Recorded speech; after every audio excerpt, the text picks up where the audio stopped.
ગુજરાત રિક્ષા ચાલક રોજગાર બચાવો આંદોલન શરૂ થયો છે। મોટર વ્હીકલ એગ્રીગેટર માર્ગદર્શિકાનો વિરોધ કરાઈ રહ્યો છે। છેલ્લા 2 વર્ષથી ઓનલાઈન એપ્લિકેશન ઓલા ઉબેર અને રેપિડો કંપનીઓના શોષણ બાબતે રિક્ષા યુનિયનો દ્વારા વાંધા અરજી રજૂ કરી છે। મોટર વ્હીકલ એગ્રીગેટર 2025માં કંપનીઓને શોષણ કરવાની છૂટ આપવામાં આવી છે, તે બંધ કરવામાં આવે તેવી રજૂઆત કરવામાં આવી છે।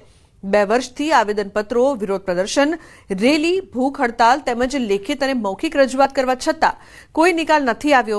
જો માંગણી સ્વીકારવામાં નહીં આવે તો 1 ઓગસ્ટે તમામ રિક્ષા ચાલકો તેમની રિક્ષા કલેક્ટર ઓફિસે મૂકી દેશે તેવી પણ ચીમકી ઉચ્ચારી છે।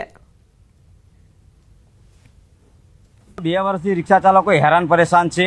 એમાં કેન્દ્ર સરકાર દ્વારા જે એગ્રીગેટર ઇસ્યુ કર્યો છે કે જે નિયમ, એનો અમે સખત શબ્દોમાં વિરોધ કરીએ છીએ। અમદાવાદ નહીં પણ ગુજરાત નહીં, દેશભરમાં આનો વિરોધ છે। કારણ કે એની અંદર કંપનીઓને છૂટ આપવામાં આવી છે કે જે કંઈ ભાડું થતું હોય, ધારો કે 100 રૂપિયા ભાડું થતું હોય મીટર પ્રમાણે, તો એ 150 થી 200 રૂપિયા પણ લઈ શકે અને સામે રિક્ષા ચાલકને 100 રૂપિયા ભાડું થતું હોય તો 70-80 રૂપિયા પણ આપી શકે। તો આવી છૂટ આપવામાં ના આવે। સાથે જ જે ટુ વ્હીલર છેલ્લા 2 વર્ષથી અમે કીધું કે ગેરકાયદેસર છે અને બંધ થવો જોઈએ, આરટીઓ દ્વારા એ લોકોને દંડ પણ કરવામાં આવ્યો હતો, ગાડીઓ જમા પણ લેવામાં આવી હતી, તેમ છતાં આને પરમિશન આપવામાં આવી છે। તો આનો અમે સખત શબ્દોમાં વિરોધ કરીએ છીએ।